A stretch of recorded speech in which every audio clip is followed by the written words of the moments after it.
O tema que me passaram nessa noite é esse aí, geração que vence as adversidades. Não sei se você sabe o que é uma adversidade. Pergunte à pessoa ao seu lado o que é uma adversidade. Veja aí.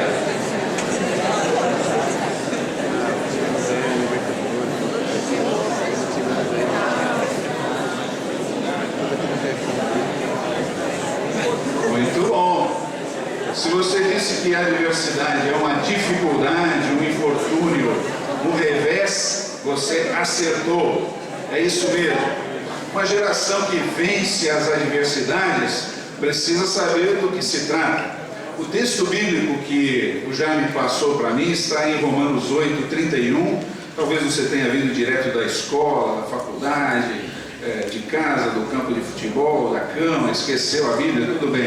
Eu vou projetar os textos aqui e você acompanha, tá bom? Vamos ler juntos Romanos 8:31, vamos lá. Portanto, que poderemos dizer diante dessas coisas? Se Deus é por nós, quem será contra nós? Para você viver essa verdade, é preciso entendê-la. Muita gente pensa que qualquer dificuldade da vida é solucionada com o brado desse versículo. Ah, sim, o Senhor já disse que eu sou vitorioso em todas as coisas. É preciso que você entenda onde você é vitorioso. Eu vou tentar, e como você é vitorioso, vou tentar mostrar isso para vocês nessas próximas 4 horas que vamos passar juntos, que a geração que vence as adversidades tem 2 características válidas. A geração que vence as adversidades conhece o seu maior inimigo e também conhece o seu maior instrutor. Eu vou tentar mostrar isso no capítulo 8 de Romanos, tá bom? Se você tem aquele excelente hábito de anotar, já capricha aí. Se não, se você quiser, depois pode adquirir esses slides ungidos em Israel, R$5.000. O pirata, o Jaime tem. Muito bom. A geração que vence as adversidades, primeira coisa, conhece seu maior inimigo. Será que você conhece quem é o seu maior inimigo?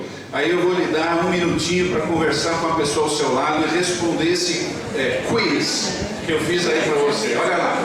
O seu maior inimigo é o diabo? É o mundo? É o dinheiro? É a falta de um amor?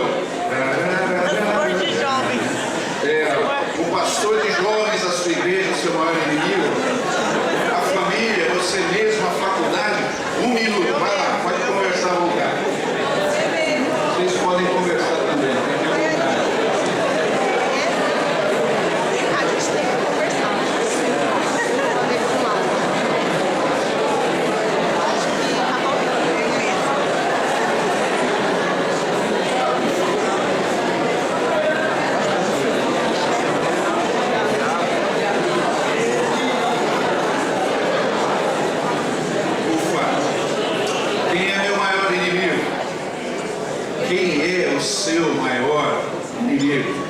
É interessante, queridos, que Paulo dá a dica para a gente ao final do capítulo 7, dizendo para nós quem é o nosso maior inimigo.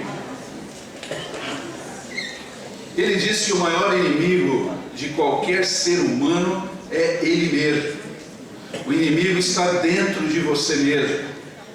Os maiores pecados que você vai cometer em toda a sua vida não são provocados por outra coisa senão você mesmo. É incrível que eu tenho encontrado crentes que se olham no espelho, sorriem e dizem: puxa, como eu sou perfeito. Na verdade, irmãos, eu como pastor não peco mais, você sabe disso. Pastores aqui, ó. Olha as caras deles. Baixista ainda peca, com certeza. Só alguém que não consegue refletir a vida e tem alguma doença emocional ou espiritual principalmente, não consegue se ver como o seu maior inimigo. E Paulo fala que esse inimigo está dentro de nós, ele representa esse inimigo pela expressão a carne. Então, se você está acompanhando, grife aí a carne, não do seu amigo do lado, mas na Bíblia aí, por favor. Fazendo o estudo dessa palavra em todo o livro de Romanos, você vai perceber que ela acontece em 22 ocorrências nesse livro. É interessante notar que só no capítulo 8, Paulo fala 13 vezes, menciona 13 vezes a ideia da carne como o maior inimigo da vida da gente. Mais que 50% das ocorrências estão nesse capítulo 8. Do que se trata? Eu separei alguns versículos para que você entenda como é que esse seu inimigo trabalha, como é que a coisa acontece dentro de você, como é que se dá o lance em relação ao pecado dentro de você. O verso 5 diz assim: quem vive segundo a carne tem a mente voltada para o que a carne deseja. Aí você muda, né? Em vez de carne é você mesmo, seu próprio eu. Então minha primeira pergunta essa noite é: para onde o seu desejo tem levado você? Pense no último mês, na última semana. Para onde o seu desejo tem levado você? Eu gostaria de lhe dar 3 exemplos, 3 áreas que compreendo, penso e tenho visto na vida dos jovens com os quais eu convivo, como áreas muito importantes nessa questão de ser vencido pelo próprio eu. Vamos lá. Quais são as 3 áreas? 3 exemplos. O primeiro está aí. Esse autorretrato que você constrói de você mesmo. É uma forma da sua carne trabalhar dentro de você contra você mesmo. E é certo que todo adolescente, pré-adolescente, jovem, ou quem não se acha mais jovem, continua construindo esse autorretrato, a sua autoimagem durante a sua vida toda. Mas a questão básica é que muitos têm construído esse autorretrato com base nas interpretações da sociedade ao seu redor. Deixa eu esclarecer um pouco mais. Essa citação diz que a aquisição da autoimagem, ou a maneira como você se vê, como gente, como pessoa, se dá por aprendizagem. Ninguém nasce e de repente se olha no espelho e diz: eu não gosto de mim porque eu olhei, sei lá, foi uma aversão natural. Já aconteceu isso com alguém? Claro que não. Você cria padrões de julgamento que fazem você gostar do que vê ou não. Isso é aprendizagem. Então, gostaria de te perguntar: de onde você aprende sobre o que é bonito e o que é feio? Sobre o que é bom e o que é mal? De onde você tem aprendido sobre força e fraqueza, ou ser feliz ou não? E principalmente, querido, de onde você tem aprendido a forma de julgar tudo isso, de conseguir tudo isso, de incorporar tudo isso? Onde? Essa é a grande questão. Talvez você possa se ver nessa charge aí, não está muito clara, mas você vê os dois pedindo esmola na rua e o cartaz na mão da moça diz: aceito chapinha. Tudo bem, será que ela não conseguiu se enxergar como gente? Não, ela só vê a exigência social que diz que um cabelo pichain é ruim, né? Fala aí para o seu irmão lá: seu cabelo é ruim, irmão. Ah, seu cabelo é ruim.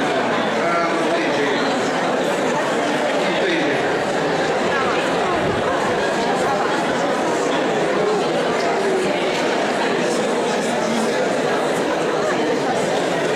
Talvez você aceitasse chapinha também. Mas você percebe, querido, que isso se dá pela visão que ela tem acerca dela mesma, formada pela sociedade ao seu redor. Senão ela não teria outra necessidade senão do alimento físico. Não importa o que os outros vão achar do meu cabelo, eu estou pedindo esmola. Segunda coisa, Segundo exemplo de algo que a sua carne, com o qual a sua carne trabalha comumente, que é o consumismo, que hoje é uma nova moral no mundo. Não sei se você já percebeu isso.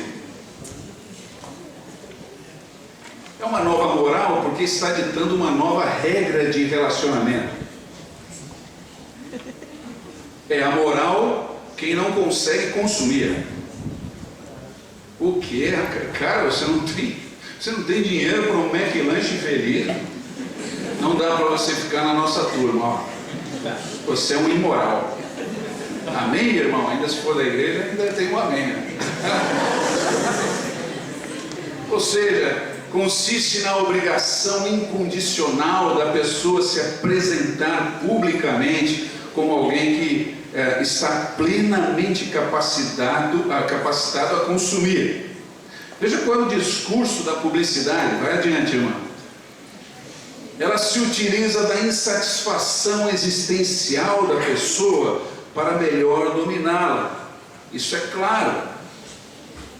Vi antes de vir para cá um garotinho que tinha assaltado um casal e foi pego. Aí o repórter: por que você assaltou? Eu queria um tênis de marca.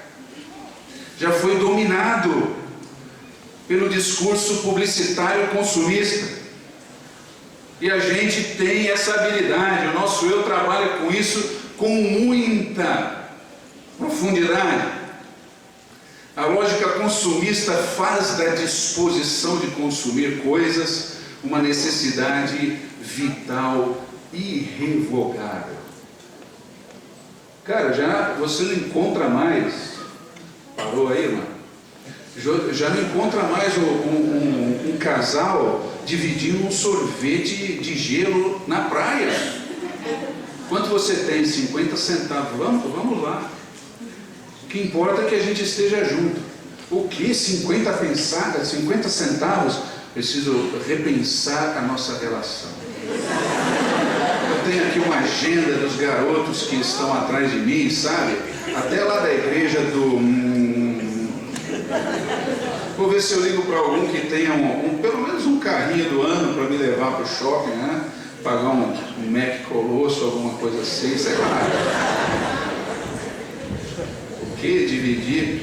Querida, hoje vamos passear pela cidade? Vamos, de carro, não a pé, eu estou sem grana. Não dá mais. Nosso eu trabalha nesse sentido também, fazendo com que nosso valor esteja atrelado às coisas que nós possuímos e não aquilo que nós realmente somos. Veja aí essa jovenzinha, toca adiante, irmã. Aí, olha lá, ela toda feliz, viu a propaganda do novo G3, entrou, quando ela saiu da loja já tinha uma outra propaganda, mais novo, G4. Não é assim? Cara, comprei um violão top, você volta lá, já tem outro melhor, ou computador, o que você quiser. Viu meu celular?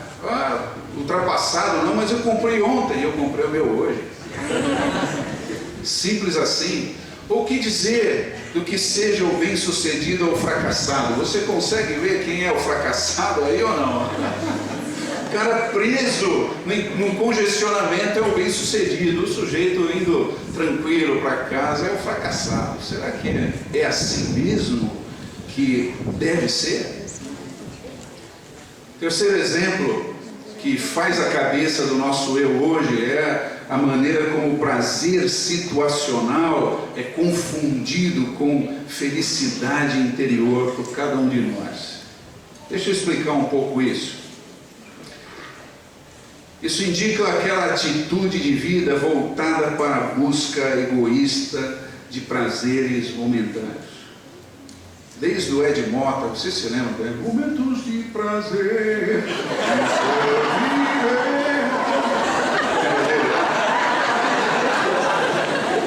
Nunca mais saiu do imaginário popular, né? Nossa cabeça para si mesmo. Uma confusão imensa do que seja prazer e felicidade. Daí você vê nesse gráfico que os três se juntam e fazem um laço profundo que tem amarrado a vida de muita gente hoje, dentro das igrejas. Deixa eu olhar mais alguns textos com vocês. Olha só o verso 6 do capítulo 8 de Romanos. O propósito da carne é morte, querido. A carne quer levar você para longe de Deus. Se você não fizer nada contra, naturalmente você será levado contra Deus. Isso é a nossa naturalidade. Ninguém aqui, depois de ser crente, parou de pecar. A nossa naturalidade é o pecado. Se você não fizer nada contra, o propósito da carne te levará à morte. Veja um outro texto, verso 7. O propósito da carne é a inimizade contra Deus. Ela se opõe porque dentro de você ela quer assumir o controle. O que Deus fala vem em segundo lugar. O que Deus fala vem depois. O que importa é o que ela quer fazer. Eu estou sentindo que deu. É uma coisa que é maior que eu, um sentimento que vem de dentro. Está sentindo aí, irmão? Vem de dentro, vai tomando conta. E tal. Quando eu percebi, já fiz. Aí eu vou e peço perdão. Não é bem assim que funciona. Olha o verso 8. Quem é dominado por sua carne não pode agradar a Deus. Vamos ler juntos, por favor, queridos. Vai lá. Quem é dominado por sua carne não pode agradar a Deus. Não dá. O verso 13. Pois se vocês viverem de acordo com a carne, o que vai acontecer, querido? Morrerão. Então a minha pergunta é a seguinte: você está caminhando para a vida com qualidade ou para a separação total de Deus? Mais uma. Você está vencendo a carne ou está sendo vencido por ela? Como está o placar aí?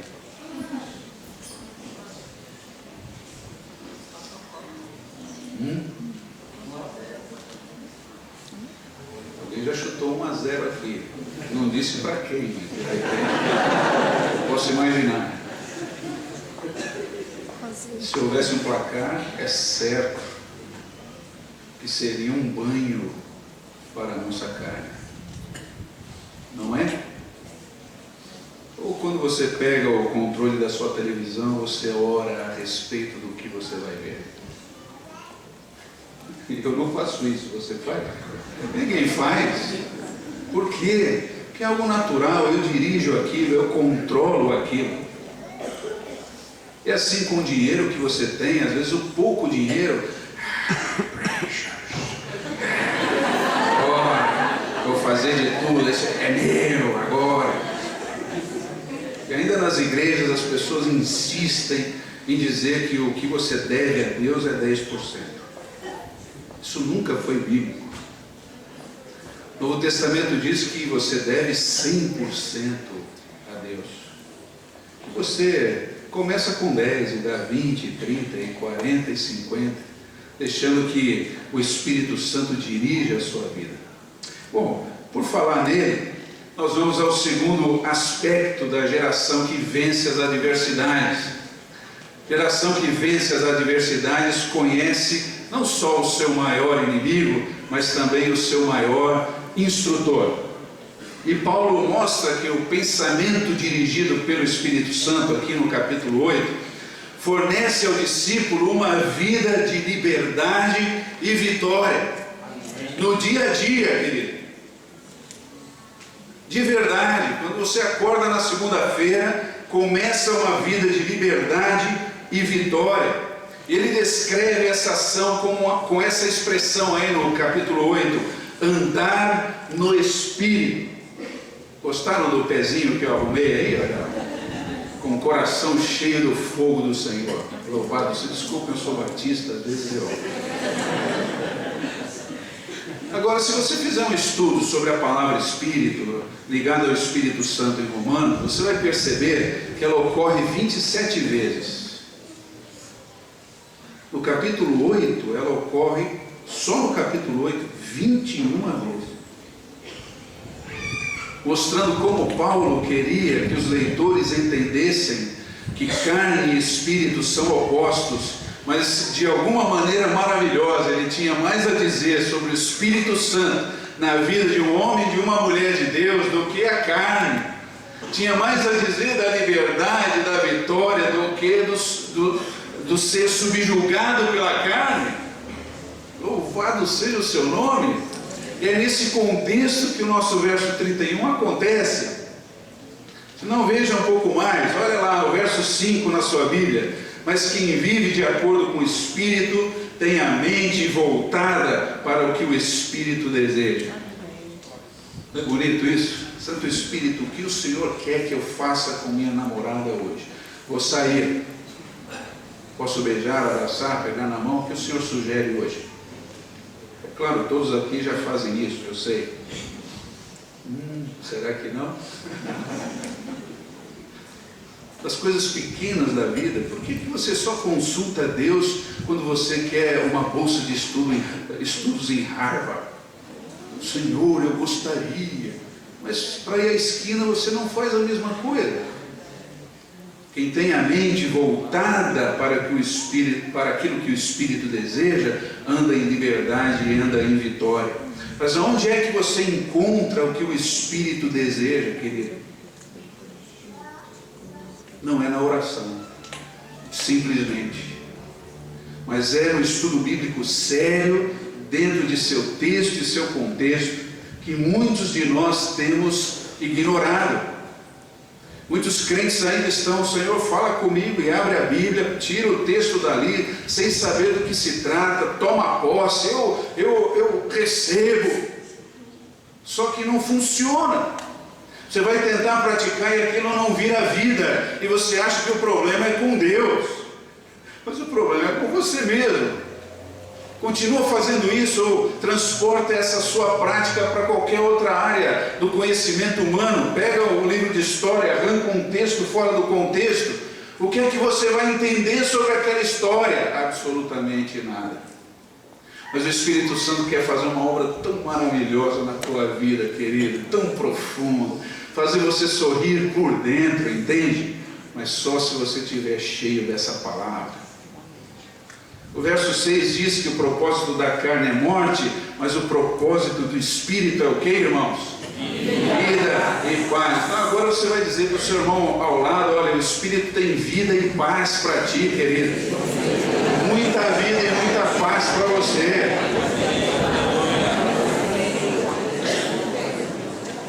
Eu quero isso na minha vida, irmão. E você? Veja o verso 9. Entretanto, vocês não estão sob o domínio da carne, aleluia, mas do Espírito. Se de fato o Espírito de Deus habita em vocês, ele vai adiante.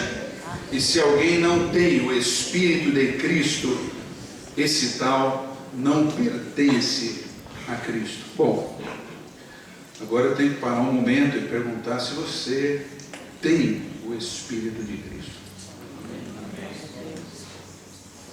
Talvez você tenha crescido na igreja e passou por um momento emocional na sua vida em que achou que aquilo foi a verdadeira entrega da sua vida a Cristo. E hoje em dia está sendo muito fácil ser cristão, não é? A maré está a nosso favor. Vemos celebridades aparecendo na TV, sendo cristãos. Isso é legal. Ser irmão do Cacá, do Baruch, é legal isso.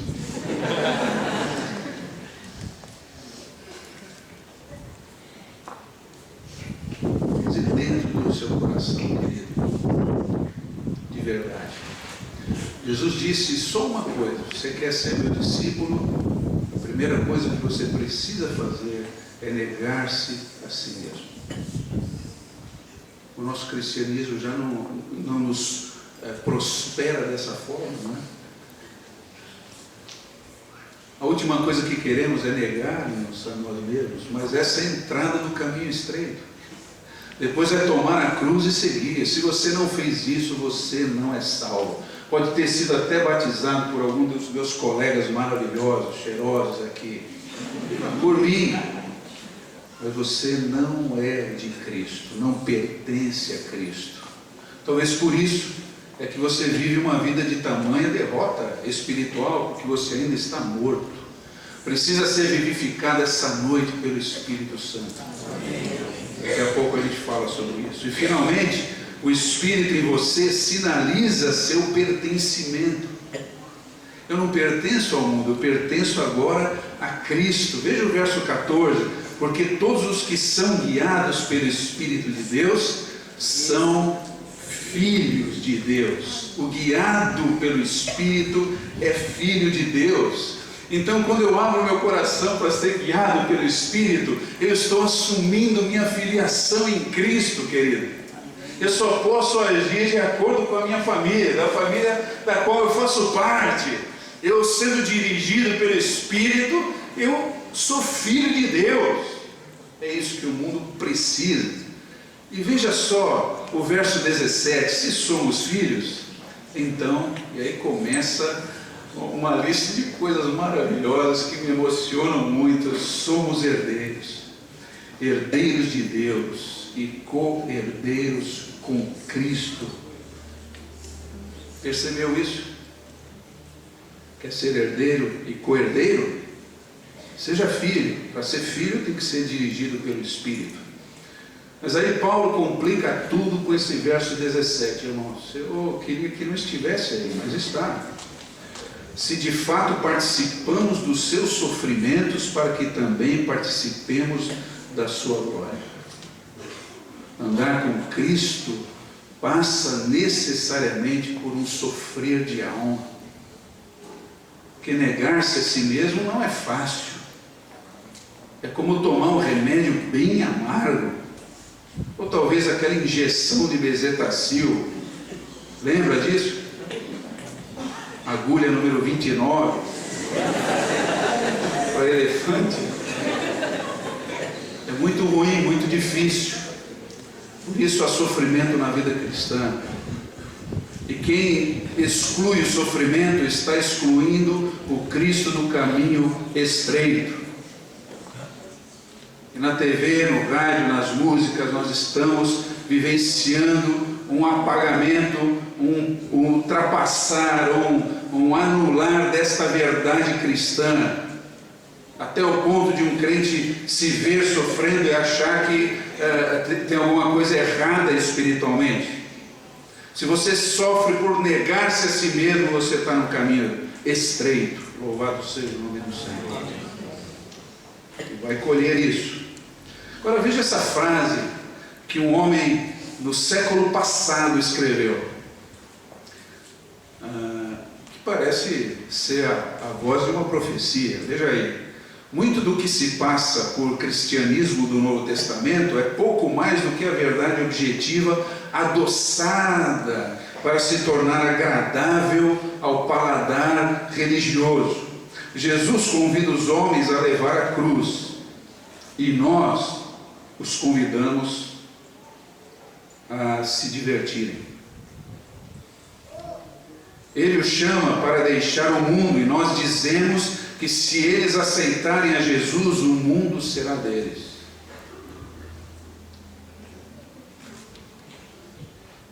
Ele, Jesus, os chama a sofrer. Nós os chamamos a gozar do conforto que a civilização moderna oferece. Jesus os chama à santidade, e nós os chamamos a uma felicidade barata. Finalmente dizemos: bem-aventurados os que toleram tudo, porque eles não serão responsáveis por nada. E essa tem sido a pregação da graça barata na boca de muitos irmãos, inclusive amigos pessoais meus, que tem desvirtuado a mente e o coração das pessoas, ao pensar que a graça de Cristo cobre todas as coisas, inclusive a nossa falta de compromisso com Ele, de seriedade em segui-lo de perto nesse caminho estreito. Quem falou isso foi o A.W. Tozer. Muito bem. A adversidade é a dificuldade, o infortúnio, um revés. Portanto, o que poderemos dizer diante dessas coisas todas? Se Deus é por nós, quem será contra nós? A geração que vence as adversidades precisa conhecer seu maior inimigo. E ela precisa também conhecer o seu maior instrutor. Vocês e eu precisamos, como uma geração que vence as adversidades, viver agora, já, em Deus, por Deus e para Deus.